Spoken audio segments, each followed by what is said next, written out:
আমরা বেরিয়ে পড়লাম চারধাম দেখে এবার আমরা গাড়ির উদ্দেশ্যে রওনা দিয়েছি।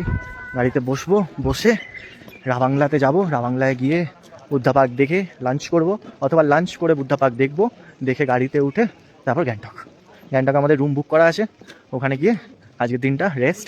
সন্ধ্যেবেলা হয়তো আমরা এমজি মার্গ যেতে পারি। এমজি মার্গ গেলে সেখানে এমজি মার্গের কিছু ভিডিও ফুটেজ এগুলো আমরা রেকর্ড করব।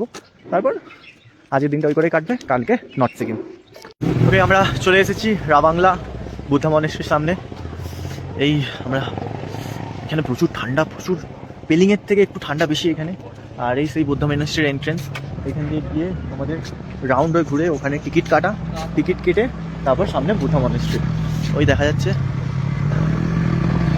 আর এই দিক দিয়ে হচ্ছে এন্ট্রেন্স। আমরা একটু পরে এন্ট্রেন্সে যাব, গিয়ে ওখান দিয়ে টিকিট কেটে ভেতরে যাব। এখন আপাতত দাঁড়িয়েছি এখানে একটা হোটেল রেড প্যান্ডাতে, জাস্ট লাঞ্চের জন্য। লাঞ্চ কমপ্লিট করে তারপর মনেস্ট্রিতে যাব। আমরা একটু লেট চলছে আমাদের ঘড়ি থেকে।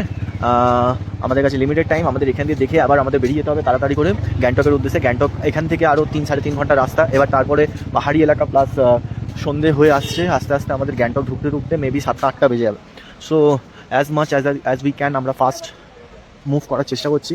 দেখি, কিন্তু এত সুন্দর জায়গা, মানে না চাইলেও সেই জায়গাগুলো দাঁড়িয়ে দেখতে সময় কেটে যাচ্ছে।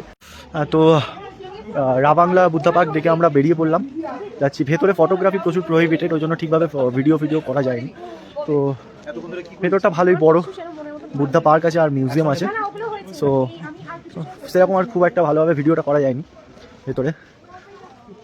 এখন আমরা গাড়ির দিকে যাচ্ছি, গাড়ি করে তারপর যাব গ্যাংটক।